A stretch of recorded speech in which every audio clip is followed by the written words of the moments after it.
Like I said, it's a value instilled in me. I don't know any other way. Well, like today I'm going to go work out and I'm going to go lift the cinder blocks that are in my dad's backyard, but I'm going to do it until I can't anymore because I feel like that's what I need to do to get an edge on my game. Mm-hmm. So I don't know when the next time I'm going to be playing a baseball game is, Hmm. It's it's my competitive.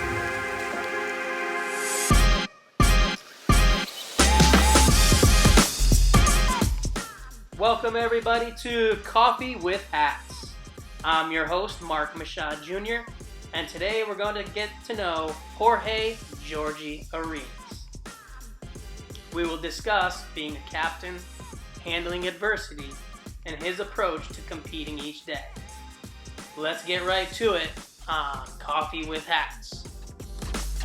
Our very first guest up here this morning, it's Jorge Arenas. He is the shortstop for the Stetson Hatters baseball team. What cup are you on this morning? I Number got what? the old school Boeing Cup, and I'm on number 2. This is number 2 for me. Good. I just loaded up number 3. Oh, Two geez. cups is I'm good. Once you get to number 3, this could go any direction. We don't know where we're going right now. Can you just give us a background of what growing up was for Jorge Arenas, and just kind of how it all started for you in the game of baseball? Yeah, so I think I gotta say that I grew up on Miami Shores. The guys get on my case every day about it. It's not Miami when it's literally in the heart of Miami, but it's Miami Shores and it's in Miami. I grew up next to this recreation center that it was public, and my dad he flips houses, so we'd move around a couple houses and he'd renovate them. And we'd live in great houses and that all, but we'd stay around that field. And I think it all started with the fact that they enrolled my sister and I into every seasonal sport there. So we were playing t-ball, we were playing soccer, we were playing basketball, we were playing flag football, everything you can do. Kind of just allowing us to choose the path we want to go, whether it was sports or not. I took to liking sports right away. I mean, every day I just walk down to the field, go play sports with my friends, tackle football, just doing what the normal kid would do. And I took a liking to baseball. I started definitely taking baseball more seriously than anybody else very early on. I got kicked out of t-ball, I remember, because they were saying I was hitting the ball too hard for little kids, I think, which I wish I had to deal with that now. But out of there, so I went to coach pitch, and I just played as many sports as I can. I fell in love with playing sports, staying active, and then baseball was just it for me. I was still a little peewee and everything, but I knew that I wanted to pick up a bat and play the game. So that was growing up. It was playing sports, being around my family a lot, but really being in that Miami Shores Recreation Center was what developed the athlete I am today, I guess you can call it. Mm-hmm. I think it was a perfect place to raise a kid, Mm-hmm. I would try to emulate that when I raised my kid, put him around something like that because it was perfect. No, that's awesome, man. That's cool. And listening to you talk about it when you were a child, it seems like you had that perseverance. Like, even though the game got canceled, it wasn't. See, I would have been at home, been like, God, I hate this. This sucks that the game got canceled. But you're like, let's go get that bucket and let's just go hit. Yeah. And that's cool that you had that as a young kid. Mm-hmm. Let's talk about you being the captain. Tell us how you've grown as a captain. From you could even kind of go back to when you came in as a freshman, kind of what you were trying to do as a freshman, and then you become captain, and now where you are. I mean, yeah, it's a great point. Great question too. So I guess I'll start from the beginning, like you're saying. Coming in as a freshman, it's so different from high school baseball. There's a lot that you have to take care of that you never had to think about in high school. So, taking pride in what I was doing to hold myself on a different plateau than the guys who were not doing so well in classes, who were just showing up late. Just the simple things is where I started. I just think that's how I am. That's how you are. I mean, the simple things go a long way. Just being on time, being early for everything. So I started there, just grinding my way through every day playing. As a freshman, it was an honor to play next to a great group of guys. I learned every day from the coaches and mostly the vets around me. Colton Leitner, who's not talked about too much, but he's one of my biggest mentors ever. And he was playing shortstop when I came in there. And if it weren't for his concussion that he got at Tulane, sliding into second, I wouldn't have been swapped over to short for a while, I don't think, maybe after that year. But because that happened, they put me at short. He was doing great at third base, so we kept it that way, and we ran with it ever since. So a year like that, I mean, it was just nonstop learning every day because college baseball is so different. Just controlling the pace of the game, slowing it down for yourself, taking in whatever guys say, whatever guys do, how they're acting, learning what coaches really want. It was Trimper's first year as well. So we were kind of able to like grow through these growing pains together in a way. So then I came around my sophomore year. I didn't think anything of it. Just put my head down and play as hard as I can. You want to win games at the end of the day, and that's what it was about for me. I didn't think anything about captainship or. I always feel like I have a leader personality, but you never really think about wanting to have that role so early on. As a sophomore. Mm-hmm. So it didn't even pop into my head. And then Brooks and Dean Garabedian came and talked to me one day. It was beginning of the end of my freshman year. And they were like, hey, we're going to put your name in for captainship, and we think you should be up there to be a leader on the team. And it took me back because we were all just chilling in an apartment. And it was one of those talks that I was like honored that these guys, vets on the team, were coming up to me to tell me that they see qualities in me. It's that's crazy. See, I didn't know that Yeah. it happened that way. Mhm. And that's really cool when your teammates come to you. Did they say what they thought, like why they thought you were going to be good? Did you find anything out later on in time why they thought, or Yeah, well, no, just you know, I don't. I think there were talks about how we were picking captains, right? Because Trimper was new and everything, and Brooks basically came up to me and said, "Listen, the way you are, the head you are, you're kind of like me. I think word for word is you're kind of like me. You just go in there and get it done, type of thing. And there's no BS in it. You just got to do it the way you do it, and you lead by example, type of thing." Dean said, yeah, the kid played every game his freshman year. I mean, he never did anything out of line to any other guys, doesn't do anything to show out, to get attention, he just goes about his business. And I think that was the biggest part for me, just putting my head down and getting things done. And people saw that no matter what, through adversity or through success, I wasn't changing. I think they pointed out a maturity in me, which I didn't, once again, I didn't think about. You don't really think about that right. when you're going through your freshman year of college playing every day. It just happened to be playing every day. You're just trying to get to everywhere you need to be at, make sure you do what needs to be done in class, and it just, the way you did it, like I know exactly what you're talking about. Like you're just trying to take care of business, Yeah, and you don't even know you're putting that out there in the world, and you are. exactly. Yep. So they came That's back awesome. it's refreshing because they came up and said that, and it took me out of no. We were watching a game on TV or something, like sports game. I forgot what we were watching, but they brought it up randomly, and I was just like, oh, and then I thought about it the next day, and they were saying you deserve it. We don't think anybody else should be a leader like you next year. This is a good start, this and that. And like you said, I never thought about it. I was going about my business, and here I am, and they want to put this just the label upon me, but nothing's going to change. So going into that next year, I really I think I've seen bad leaders and good leaders, guys I want to imitate and guys I don't want to be like. Mm-hmm. So I was able to process at a younger age, as a sophomore, just what I should and shouldn't be doing, type of thing, as a leader, using my power that you so-called have. But the way I went about it was nothing changed. I put my head down and I made sure I was doing my things, if not more on time, so that the younger guys saw that I was doing it. It wasn't about bossing people around. It was kind of just leading by example, type of thing.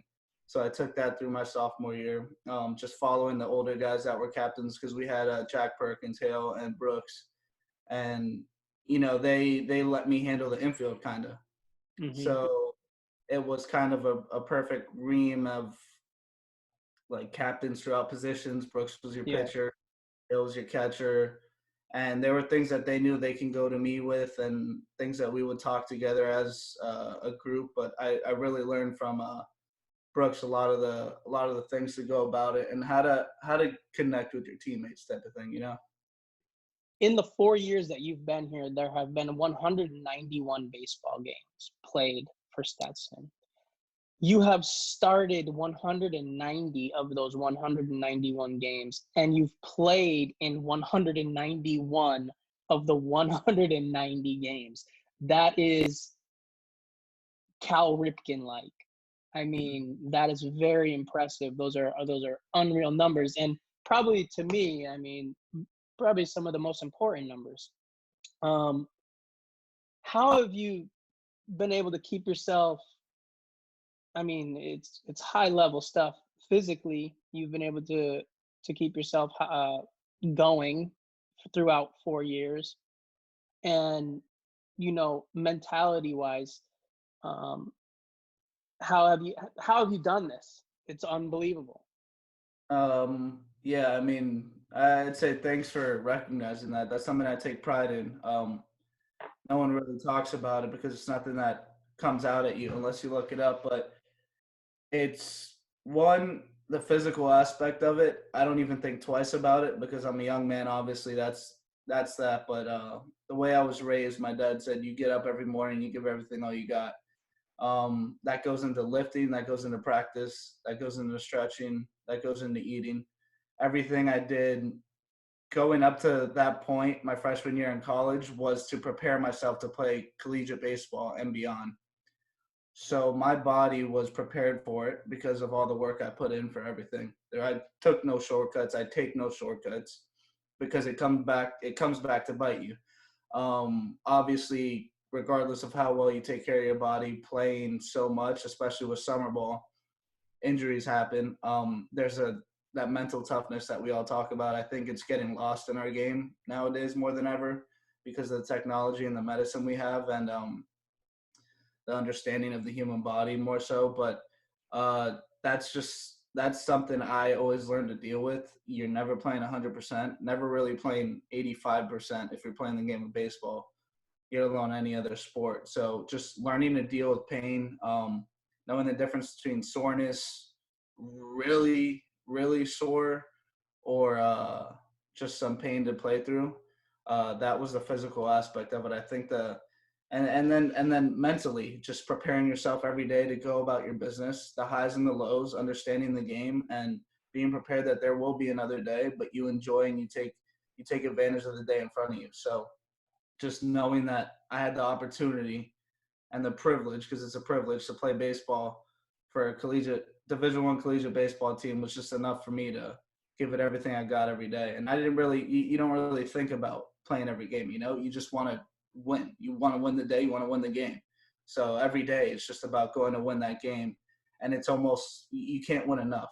Winning is something you need and need and need. You need more of it. So just going about it every day to win each game is what's pushed me through it. I haven't even, you don't stop to think about the games you played really, because you want that next one. I'm a big believer that adversity makes us better human beings. And if, as as much as you want to reveal to myself and the people that watch this video, is there a level of adversity that you've been through, that you mind sharing with us? And then also, like, how have you become better? Like, how's that made you a better man? How's that made you a better um, player? Yeah. I'd say one piece of adversity that's bigger than the game was just losing my uncle, my dad's brother. And that was a little bit after my parents officially got divorced and went separate ways. I think the toughest part of all that was being at school and not with my dad to be here for him, and then Mm, not here for my sister who was grieving about that and the divorce because she's older. Even though she's older than me, she takes things to heart a little more. I'm kind of the one that can talk to her, bring her down, and get her feeling better all the time. But I wasn't able to do that.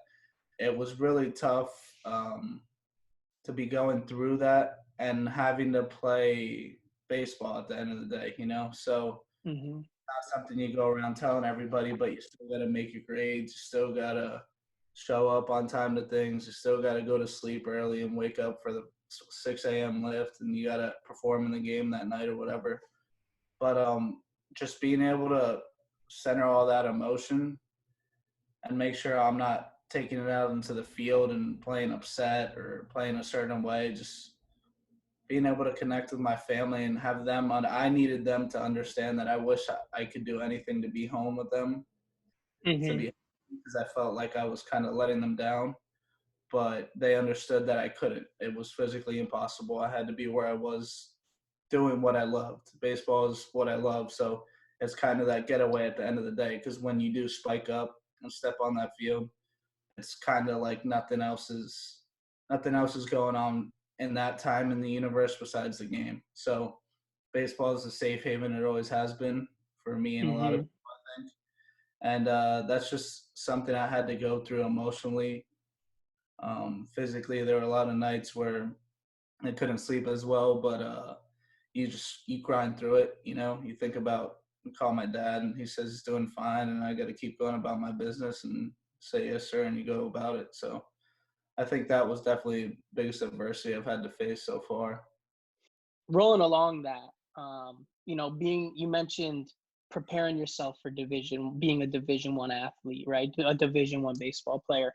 I also kind of want to get to know the mentality behind you. How you come in. You're a lighthearted guy. You're a fun human being to be around. You have a great sense of humor. But when you walk through that door to the dugout to the field, it's kind of like things do change. You get to business. Mhm. So I kind of want to ask how you compartmentalize those things. Yeah, I'm gonna take it back to how I was raised. I mean, like I said, my mom and dad said you see things through, you do everything with everything you got. You give everything you got. You want to be the best at what you're doing, no matter what it is. That's a value they set in stone in me at a young age. Since the fourth grade, I was doing 200 push-ups and 200 sit-ups every night. Do While you my still dad, do them? and now I bench press. Yeah, push-ups don't do the same for me anymore. It was that drive had I'm telling you, it's a value set in stone in me, and it's today. If I do homework, you can't do it halfway through. I Hmm. gotta do, even though I don't like doing it, I gotta do the best I can on it, because it'll itch inside me. So at a young age, that's set in stone in me. I It only got more serious as I grew up. When I was in middle school and I had my permit to drive, or right before I had my permit, I told my dad a couple years ago, I would wake up before him and my mom would get up at 6 a.m. I would get up at around 4:15 and take the car from the back of the house to the gym without them knowing, and drive back and get back at like 5:58 and sneak through the back door and act like I just got out the shower when I was soaking wet. But it's stuff like And they that. never knew. They never knew till I told them after. Luckily, we had a Honda Civic, a hybrid, so when you turn it on, it would just be like a little vacuum that was turning on, nothing big.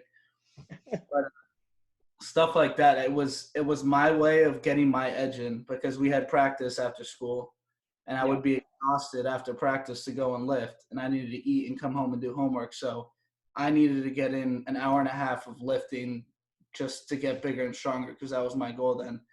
Nothing has changed. I mean, every day I go onto the baseball field. Obviously now there's more mental boundaries than anything that you have to overcome every day, but it's the fact that knowing that there's always someone better than you out there.